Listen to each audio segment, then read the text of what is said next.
Na records del City Health Office, desde el enero hasta octubre este año, talina na 64 el caso de HIV registrado na ciudad de Zamboanga, mientras talina na 6 caso de muerte na ciudad por causa na menciono enfermedad. Comparando del año pasado, observando que subido el caso de HIV este año. Basta na records del 2015, aparece que tali el caso de HIV na 55, mientras 5 el ya registra caso de muerte. Desde el año 1995 hasta 2016, alcancé na 245 el caso de HIV na Zamboanga, con 36 registrado muerte. Año más año aumenta el número del magaquienta infecta con esta enfermedad. Por eso el Departamento de Salud, junto con mga LGBT group como El Mujer, amo el quien anda na comunidad y educa con mga vivientes. Admitido el DOH que bien grande ayuda mga LGBT group para intensificar awareness y man engaño con mga otros miembros del LGBT mandaman HIV test.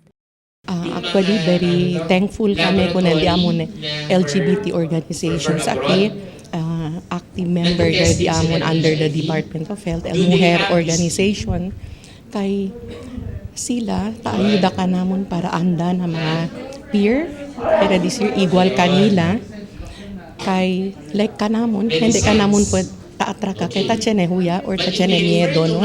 Pero el mga peer educators di amon yan, train el Department of Health para man reach out kabar man conduct el mga HIV testing pati el information dissemination. Según con el presidente del Mujer Alvin Fernandez, tatormenta según sila man engaño mga otro LGBT, mandaman HIV test por causa mayoría de estos tiene miedo. Miedo na cosa hablar público, hablando que montón hindi pa acepta este clase de realidad onde montón el quien tiene la enfermedad.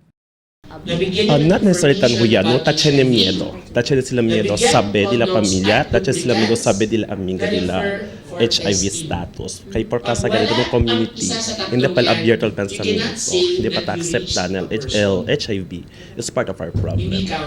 Na un implementation review and strategic planning ya conduci este día junto con otro sector, concentración del DOH sabe si que tal maga programa y campaña contra HIV, el que implementa la agencia na región este año. Plano de la agencia mejora más e intensifica con el campaña, incluido mga lejanos lugar. Ta prepara también el DOH con di ila mga HIV testing centers y mga facilidad que el sirvi con mga pasyente.